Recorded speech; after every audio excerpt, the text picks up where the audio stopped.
Welcome, Dick. Good to have you here today. Good to be here, Phil. You've got a real stellar career, military, AT&T, Lehigh University. Yeah. Tell us a little bit about your background. Yeah, well, I started off in the military as a missile officer and moved into a public relation officer down in Texas. And after that, I joined AT&T in Ohio. And I had 25 years with AT&T. Well, after AT&T, I ended up going to Lehigh University. When I moved back from overseas, I was coming back from the Netherlands at that time.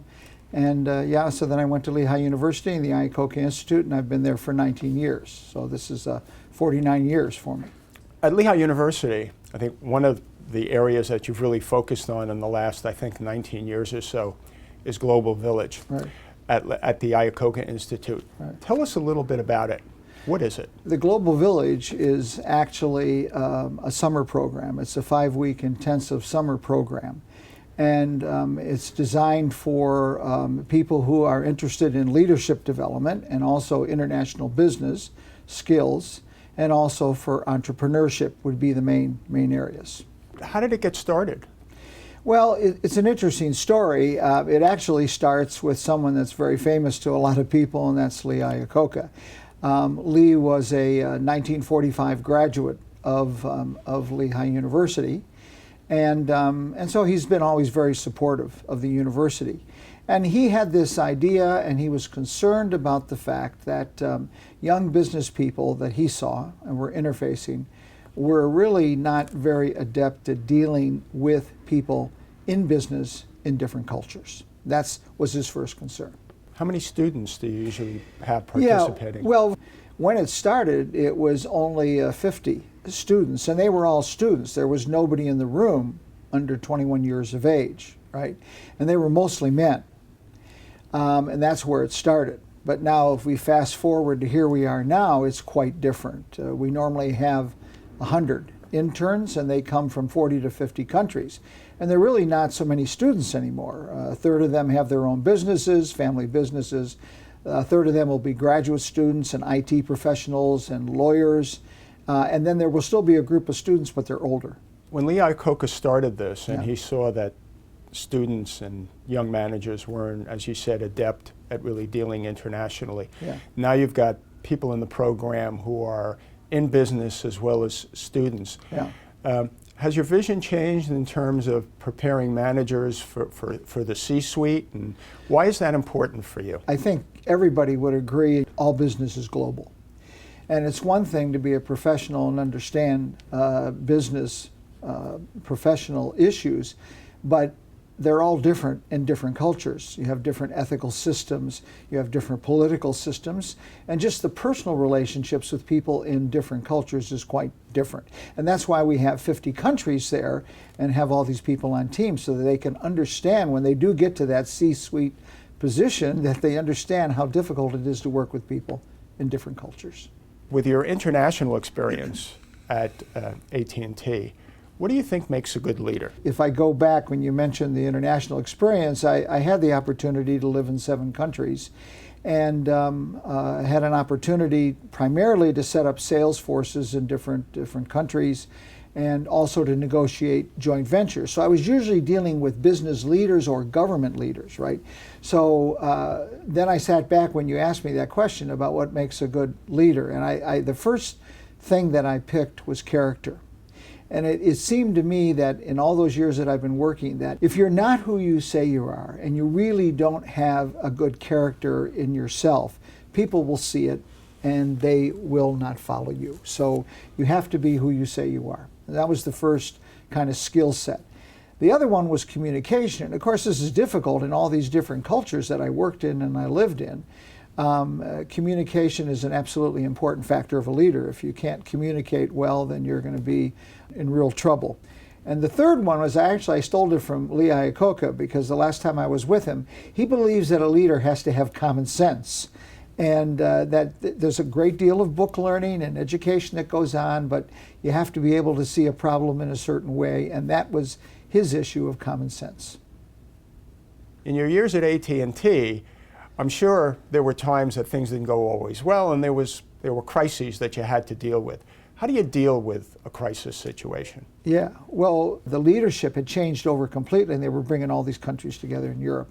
And so I got tapped to pull out of the sales job, and I ran 30 seminars, about 3,000 people, where we asked them what kind of leaders did they want to work for. And while the character and communication came up, there were a couple interesting ones, because what they wanted were leaders that made quick decisions. They had seen the whole organization bogged down by slow decisions. So, and they wanted leaders that believed that the customer was number one and that all decisions were based on the customer. So that was kind of an interesting set of seminars. But going to your point about crisis leadership, I think the three things that are important in crisis leadership is the leader has to have a serious vision about where the business is going. And you may remember that Jack Welch always says, I want leaders that see around corners. And secondly, I think you need humor. I mean, during really bad times when you need everybody on the same boat, you need to have people that are used to laughing sometimes, because otherwise you're going to be in real trouble. And those are some really important skill sets. People often ask, are leaders made or are they born? So, number one, with your international experience and your experience in crisis situations, and especially with what you're doing in Global Village, I think it would be interesting to get your perspective about, are leaders made or born, relative to how you're conducting the Global Village program. Well, it's an interesting answer, right? Because I've been for 19 years trying to develop training to create leaders. So obviously I believe that leaders are made. Now there are some things you can't teach, like charisma. I mean, you either have personal charisma or you don't, right? So I mean, that's an important factor. But I seriously believe over these 19 years, by looking at what we do in the Global Village, that you can turn people into leaders with a whole series of skill sets that we're trying to develop. What are some of the components of the Global Village program that I think will help develop good leaders? Right. Well, that's where I think this is really distinctly different than other training programs, because it is contextual, and it is really, really a broad set of components. It starts with some courses. Everybody has courses, but these are seminars. And then it moves into a series of sessions with what we call visiting executives.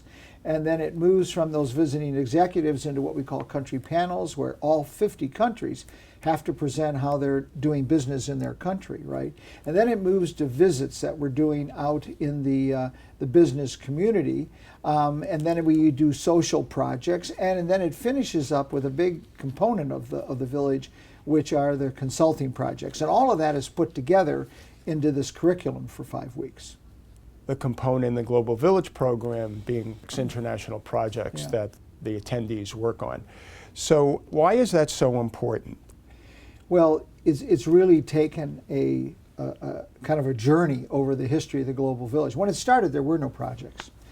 But what we saw was that as this group, who was 21 years of age, now all of a sudden starts to become 23 and 25 and 30 and 35, that we had to challenge them much more than before. So that was the first issue. On the other side, what I was trying to do was figure out a way to give back to all these hundreds of businesses that are working with us all the time in the Global Village, right? So we started down that path of asking them whether we thought that we could be beneficial to them by doing international consulting projects, by putting them together in teams to do these projects. So why do they participate? I mean, you've had a lot of interaction with them. They must have shared information with you as to what the benefit to them is. Yeah. Well, it's a good question. I mean, we do 15 of them every summer, right? Well, first off, we've got a relationship with them. Two, they know that these are young professionals and young business people from all over the world. And particularly what generally happens is the companies have a particular interest in an area of the world, especially if it's a marketing project, right? Like I took a company that was in Greece, they wanted to go to Africa, to Nigeria, or an Italian company wanted to come here. So they understand that these young people are not like a paid consultant from McKinsey. They're going to be totally objective. They have no axe to grind. They just want to do good work for the client. So the client gets kind of a very objective view of what it would be like for them to go into these countries and find the right partners, and how will those products be priced in that market, and so on. What have you learned over the years in terms of what are the critical components to ensure that the project piece of the Global Village program is successful? Yeah. First piece of that is that we got to get everybody on the same page, and they have to actually project manage a very short project that now goes 5 weeks, used to be 6 weeks, 5 weeks. So that's the first component, is project management. Secondly is we got to pick different skill sets of the people and make sure we got all those different skill sets on the project. And thirdly, you have to have a good project to begin with, one that they understand and that they can do. So those are pretty important components of it, and they have to deliver a PowerPoint to the corporation when they finish the project. We used to give a voluminous report, 60, 80 pages, when we started this out, right? And all these kids are trying to write this report, and nobody speaks English as their common language. But the clients over the years said, listen, give me an appendix with all the references. But what I really want to do is hear these kids talk about the project and how they did it and what they found, so that we can interact with them and ask questions. And so that PowerPoint presentation now, that hour-long session, is the key deliverable to the client. What have been the outcomes of these programs relative to the alumni? Because I know you have a very strong alumni network. Yeah, thank you. Yeah, the alumni network is now over 1,800 people, and they're in 133 countries. And what we just recently did, we just spent almost a year doing a survey across the alumni over 14 years. It involved some 83 countries, and about 340 people said what outcome did it have for them. The biggest thing for me is that 99% of them say that the program actually changed their life. Not that it was just an educational program, but it actually changed their life.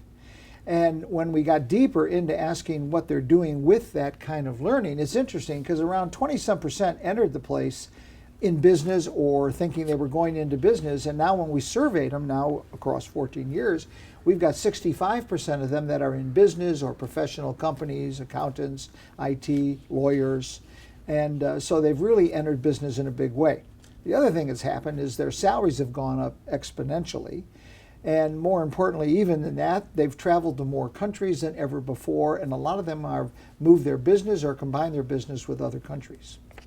How are they giving back? And do tell us about the endowment fund that has your name associated with it. Yeah, well, thank you. I didn't expect my name to be associated with it. I called it the scholarship fund, but the guys that gave the money. But we had 5 of our very successful people living in Albania, Mexico, and India, and Abu Dhabi, and the USA.